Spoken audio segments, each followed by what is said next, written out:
Everyone, कैसे हो आप सब। स्वागत है आपका अपने चैनल टीचिंग विद बानी में। फ्रेंड, जैसा कि आपको पता है, रोज़ शाम 8 बजे हमारे चैनल पर हिंदी की क्लास होती है। उसके अकॉर्डिंग हम अपनी आज की क्लास को स्टार्ट करेंगे।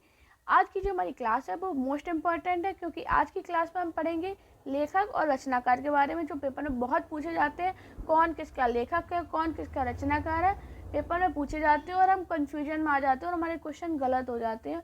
तो आज के जो क्वेश्चन है मोस्ट इम्पॉर्टेंट है, क्योंकि ये सभी प्रीवियस क्वेश्चन पेपर में पूछे गए थे। तो हमारा पहला पॉइंट है, पद्मावत कथा के लेखक है। तो दोस्तों, आपको याद रखना, जो पद्मावत कथा है इसके जो लेखक है वो है मलिक मोहम्मद जायसी। हमारा अगला पॉइंट है, युगवाणी के लेखक। तो दोस्तों, मैंने आपको बहुत बार पढ़ाया है अपने मॉक टेस्ट में भी, और मोस्ट इम्पॉर्टेंट भी है, युगवाणी के लेखक कौन है? सुमित्रा नंदन पंत। हमारा अगला इम्पॉर्टेंट पॉइंट है, सूरसागर के रचयिता हैं। मैंने सूरदास की पूरी एक सेपरेट क्लास आपको पढ़ाई है, सूरदास की और बिहारी की पूरी सेपरेट क्लास पढ़ाई है, जिससे सूरदास और बिहारी से जितने भी क्वेश्चन बनते थे मैंने पूरे आपको पढ़ाए हैं। अगर मुझे नहीं लगता कि सूरदास बिहारी से क्वेश्चन बनता है तो उसके अलावा कहीं से पूछा जाएगा। तो आप जाइए, प्लेलिस्ट में डली हुई है क्लास, उसे पढ़िए, बहुत ज़्यादा इम्पोर्टेंट है। तो दोस्तों, इधर आपको याद रखना, जो सूरसागर के रचयिता हैं वो है सूरदास। हमारा अगला सतसई के रचनाकार है। तो दोस्तों, आपको याद रखना, जो बिहारी सतसई है इसके रचनाकार बिहारी हैं। इनसे बहुत क्वेश्चन बनते हैं, मोस्ट इम्पॉर्टेंट है। फ्रेंड, आप सभी से रिक्वेस्ट है कि वीडियो पसंद आए वीडियो को लाइक, चैनल को सब्सक्राइब और अपने दोस्तों के साथ वीडियो को शेयर कीजिए। साथ में सभी लोग प्यारा प्यारा कमेंट करना कि आज की क्लास आपको कैसी लगी है। हमारा अगला क्वेश्चन है, प्रिय प्रवास के लेखक हैं। मोस्ट इम्पॉर्टेंट पेपर में 3 से 4 बार, मैंने अभी अब प्रीवियस पेपर में देखा, 3 से 4 बार पूछा गया कि प्रिय प्रवास के लेखक कौन है। तो आपको याद रखना, अयोध्या सिंह उपाध्याय। हमारा अगला क्वेश्चन है, यशोधरा पुस्तक के रचनाकार। मोस्ट इम्पॉर्टेंट है, ये भी बहुत बार पूछी गई है कि यशोधरा जो पुस्तक है उसके रचनाकार कौन है। तो आपको याद रखना, मैथिली शरण गुप्त। हमारा अगला क्वेश्चन है, भारत भारती के लेखक कौन है। बहुत ज़्यादा पूछा गया, भारत भारती के लेखक कौन है, तो वो है मैथिली शरण गुप्त। कामायनी की रचना किसने की, बहुत पूछा जाने वाला। आप लोगों ने भी अगर मॉक टेस्ट लगाते हो डेली, अगर मॉक टेस्ट नहीं लगाते, आप कहीं से भी क्वेश्चन सॉल्व करते हो हिंदी के, तो आपको ये क्वेश्चन ज़्यादातर देखने को मिला होगा कि कामायनी की रचना किसने की। तो आपको याद रखना, वो है जयशंकर प्रसाद। और दोस्तों, मैंने जयशंकर प्रसाद की भी सेपरेट क्लास बनाई है, तो वो ज़रूर देखिएगा।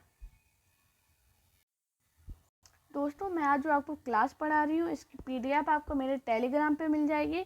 तो आप जाना, मेरे टेलीग्राम को ज़रूर ज्वाइन करना। उसकी लिंक आपको चैनल के अबाउट में और वीडियो के डिस्क्रिप्शन में मिल जाएगी। तो जाइए, ज़रूर ज्वाइन कीजिए, उधर से PDF को डाउनलोड करना। अगर आप अपनी खुद नोट्स बनाते हो तो अपने नोट्स में लिख लेना, वरना आप डाउनलोड करना, 1-2 बार रिविजन मारोगे और सभी आपको याद हो जाएंगे। और जितने भी आज मैं आपको करा रही हूँ ये मोस्ट इम्पॉर्टेंट है, सभी प्रीवियस क्वेश्चन पेपर से लिए गए हैं। हमारा अगला क्वेश्चन है, जय पराजय के लेखक कौन है। आपको याद रखना दोस्तों, जो जय पराजय है इसके जो लेखक है वो उपेंद्र नाथ अस्क हैं। आपको याद रखना, इनके अस्क नाम से भी क्वेश्चन बन रहा था। जय पराजय के लेखक है और ऑप्शन में अस्क दिया, तो आपको याद रखना है उपेंद्र नाथ अस्क। हमारा अगला क्वेश्चन है, चंद्रकांता संतति किसकी कृति है। मोस्ट इम्पोर्टेंट दोस्तों, आपको याद रखना, जो चंद्रकांता संतति कृति है वो है देवकी नंदन खत्री की। हमारा अगला क्वेश्चन है, गोदान एवं गबन प्रसिद्ध पुस्तक के लेखक कौन है। तो आपको याद रखना, जो गोदान गबन है इसके प्रसिद्ध लेखक है वो है मुंशी प्रेमचंद। हमारा अगला और मोस्ट इम्पॉर्टेंट, बहुत बार पेपर में पूछा गया, गोरा प्रसिद्ध रचना है। तो दोस्तों, आपको याद रखना, जो गोरा प्रसिद्ध रचना है वो है रविंद्रनाथ टैगोर की। काफ़ी एग्जाम में, छोटे बड़े एग्जाम में पूछी गई है।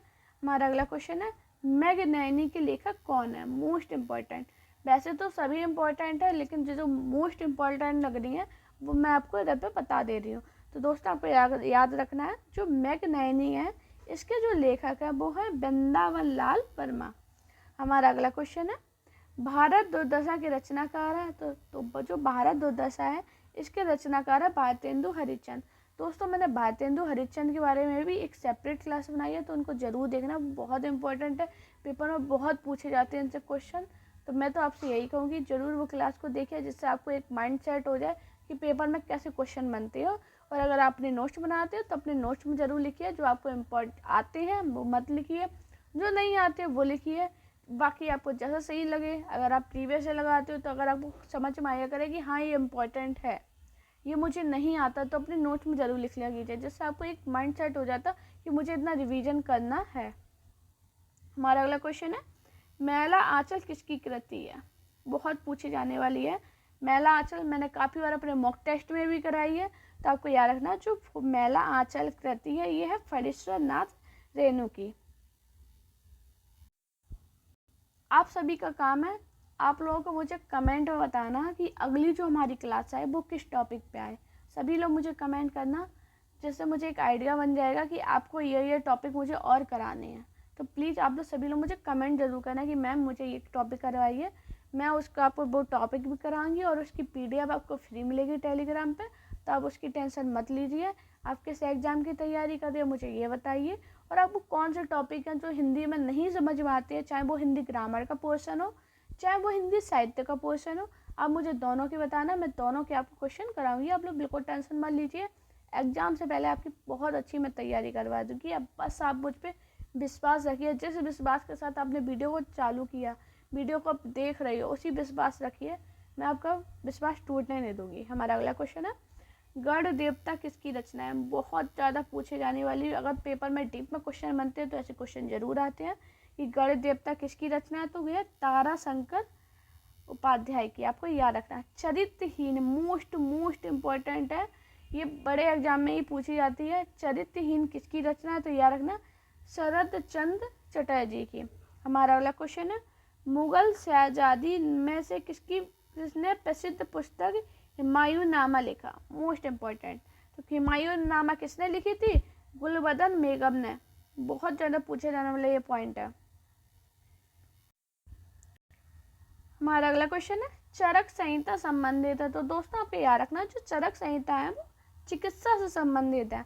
हमारा अगला क्वेश्चन है, मिताक्षर का संबंध किससे है? तो जो मिताक्षर है इसका संबंध हिंदू विधि से। मोस्ट इम्पोर्टेंट है, ये पूछा गया काफ़ी बार।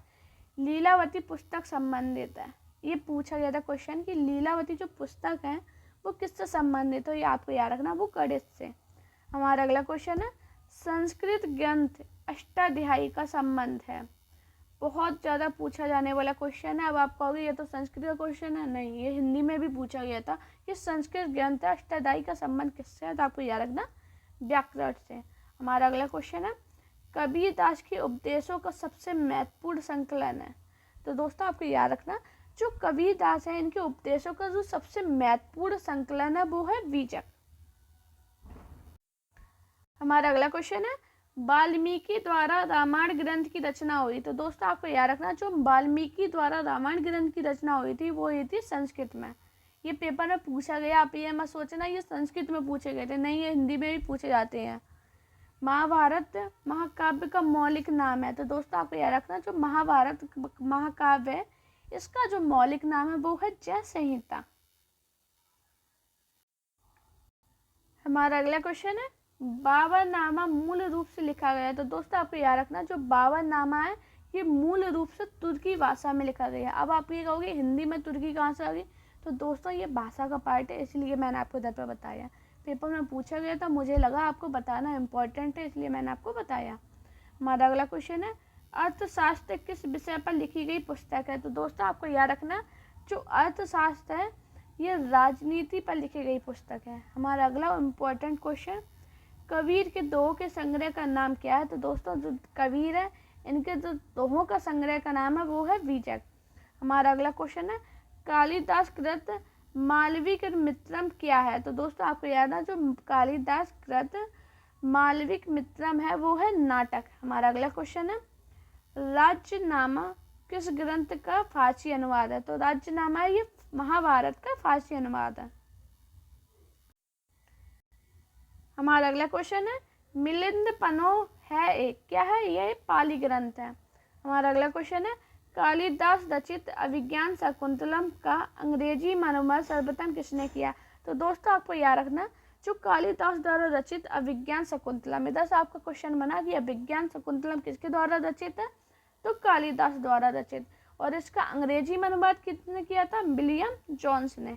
हमारा अगला क्वेश्चन है, किसकी तुलना मैकियावेली से की जा सकती है? तो आपको याद रखना वात्स्यायन का कामसूत्र से।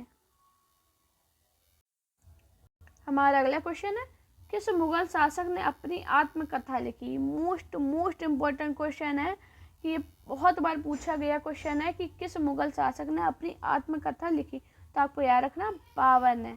हमारा अगला क्वेश्चन है, उपनिषदों का फारसी भाषा में अनुवाद किसके प्रयास से हुआ? तो दोस्तों आपको याद रखना, जो उपनिषदों का फारसी भाषा में अनुवाद हुआ था वो दारा शिकोह के प्रयास से हुआ था। दोस्तों अगर आपको वीडियो पसंद आए तो वीडियो को लाइक कीजिए, चैनल को सब्सक्राइब कीजिए और अपने दोस्तों के साथ ये वीडियो को शेयर कीजिए। साथ में आप मेरे टेलीग्राम अकाउंट टीचिंग विद वानी और मेरा इंस्टाग्राम अकाउंट वानी शर्मा ऑफिशियल पे मुझे फॉलो कीजिए। अपना प्यार और सपोर्ट चैनल पर इसी प्रकार बनाए रखिए। Thank you guys watching this video.